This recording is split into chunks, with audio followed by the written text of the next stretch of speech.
ములుగు జిల్లాలో దారుణం చోటు చేసుకుంది. గోగుపల్లికి చెందిన వృద్ధ దంపతులు నరసయ్య పద్మలపై దాడి జరిగింది. సత్యం, రాజశేఖర్, రాకేష్ అనే ముగ్గురు వ్యక్తులు దాడి చేసినట్టు బాధితులు పోలీసులకు ఫిర్యాదు చేశారు. శివాపురంలోని 3 ఎకరాల భూమి విషయంలో ఈ దాడి జరిగినట్లుగా పోలీసులు తెలిపారు.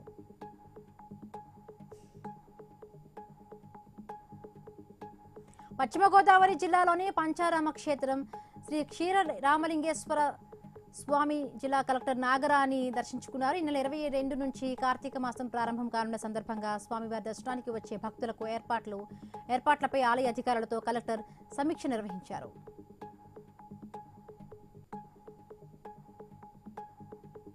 రాష్ట్ర ప్రభుత్వానికి ప్రధాన ఆలయం వద్ద వచ్చే మద్యం టెండర్ల ప్రక్రియ మహబూబాబాద్ జిల్లాలో మందకొడిగా సాగుతోంది. 61 దుకాణాలకు గాను 113 దరఖాస్తులు మాత్రమే వచ్చాయని ఎక్సైజ్ అధికారులు తెలిపారు.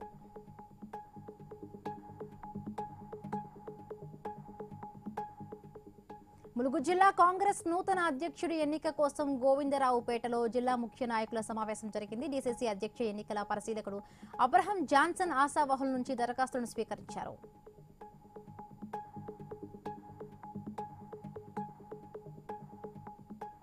వికారాబాద్ జిల్లా పరిగిలో అక్రమంగా తరలిస్తున్న ఫిల్టర్ ఇసుక లారీలను, మొరం మట్టి లారీలను స్థానికులు పట్టుకుని పోలీసులకు అప్పచెప్పారు. విచారణ చేసిన పోలీసులు 3 లారీలను సీజ్ చేసి స్టేషన్కు తరలించారు.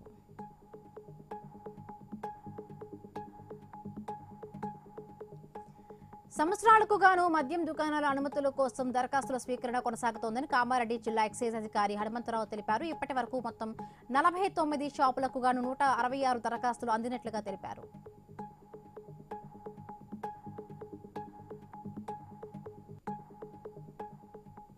నకిలీ మద్యంపై సీబీఐ విచారణ జరిపించాలని మాజీ మంత్రి కొట్టు సత్యనారాయణ డిమాండ్ చేశారు. పశ్చిమ గోదావరి జిల్లా తాడేపల్లిగూడెంలో వైసీపీ కార్యాలయం నుంచి పాదయాత్రగా వెళ్లి ఆర్డీఓకు వినతి పత్రం అందజేశారు.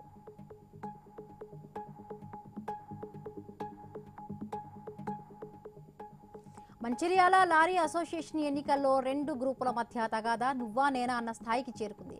పోలీసులు రంగప్రవేశం చేసి 2 గ్రూపులను చెదరగొట్టారు. రేపు ప్రశాంత వాతావరణంలో ఎన్నికలు జరిపి నూతన కమిటీని ఎన్నుకుంటామని అసోసియేషన్ ఫౌండర్ తెలిపారు.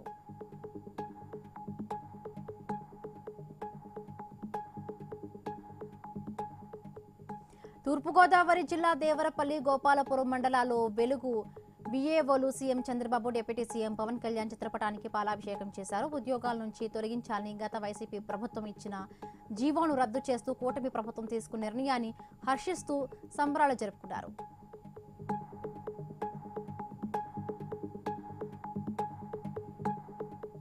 వికారాబాద్ జిల్లా పరిగిలో వెలిసిన శ్రీ లక్ష్మీనరసింహస్వామి దేవాలయంలో చతుర్థ వార్షిక బ్రహ్మోత్సవాలు భాగంగా 3వ రోజు పలు ఆధ్యాత్మిక కార్యక్రమాలు ఘనంగా కొనసాగాయి. భక్తులు భారీ సంఖ్యలో హాజరై స్వామివారి కళ్యాణం వీక్షించారు.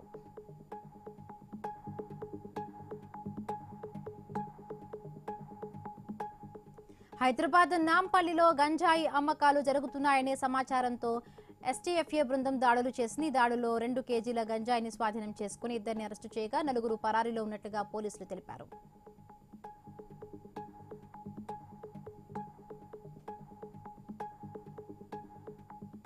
చర్లపల్లి పారిశ్రామిక వాడలోని ఆశా ఫోర్జింగ్ పరిశ్రమకు చెందిన 60 గజాల భూమిని పక్క భూమికి సంబంధించిన రాజశేఖర్ రెడ్డి కబ్జాకు యత్నిస్తున్నాడని పరిశ్రమ యజమాని రవికుమార్ పోలీసులకు ఫిర్యాదు చేశాడు.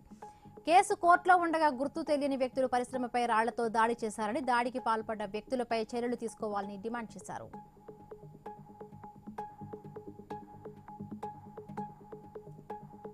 ఈ నెల 16 నుంచి 19 వరకు గ్రేట్ వైజాగ్ షాపింగ్ ఫెస్టివల్ పేరిట ఉత్సవం నిర్వహిస్తామని విశాఖ జిల్లా కలెక్టర్ హరీంద్ర ప్రసాద్ తెలిపారు. మొత్తం 60 స్టాల్స్ ఏర్పాటు చేశామని, సూపర్ జీఎస్టీ సూపర్ సేవింగ్ ప్రభుత్వ నినాదంతో ఈ కార్యక్రమం చేపట్టినట్లుగా తెలిపారు.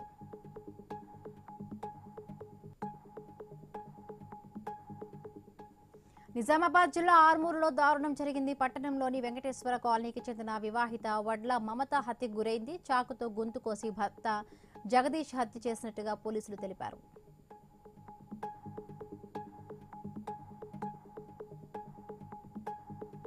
పెద్దపల్లి జిల్లా సుల్తానాబాద్లో ఘోర రోడ్డు ప్రమాదం జరిగింది. ఆరేపల్లి గ్రామానికి చెందిన బాబు కోరయ్య అనే వృద్ధుడు పెన్షన్ డబ్బులు తీసుకుని బ్యాంకు వద్ద రోడ్డు దాటుతూ ఉండగా ఆర్టీసీ బస్సు ఢీకొట్టింది. ఈ ప్రమాదంలో వృద్ధుడు అక్కడికక్కడే మృతి చెందాడు.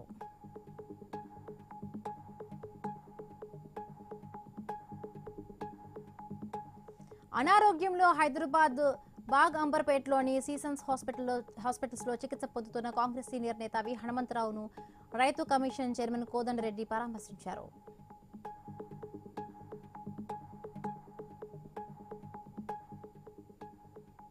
మెదక్ జిల్లా ఏడుపాయల మొదటి బ్రిడ్జ్ వద్ద గత శనివారం జరిగిన గిరిజన మహిళా అత్యాచారం హత్య కేసును పోలీసులు ఛేదించారు. నిందితుడు సంగారెడ్డి జిల్లా అంబుజిగూడ తండాకు చెందిన మెగావత్ పకీరా నాయక్ను అరెస్టు చేసినట్టుగా మెదక్ ఎస్పీ డివి శ్రీనివాసరావు తెలిపారు.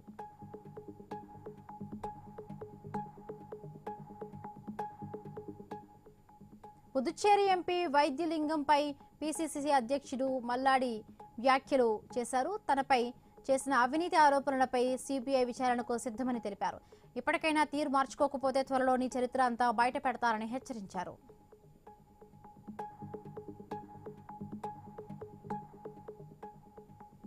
ఎన్టీఆర్ జిల్లా జగ్గయ్యపేటలో మెకానిక్ షెడ్లోని స్కూటీలో పాము కలకలం రేపింది. బండిలో నుంచి శబ్దం రావడంతో అవాక్కైన మెకానిక్ పాము ఉందని గమనించి స్థానికుల సహాయంతో పామును పట్టుకోవడంతో ఊపిరి పీల్చుకున్నారు.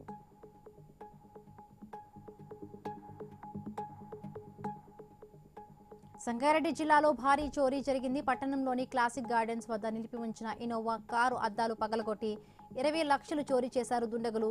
బైక్ మీద వచ్చిన ఇద్దరు దొంగతనం చేసినట్టుగా పోలీసులు ప్రాథమికంగా అంచనా వేస్తున్నారు.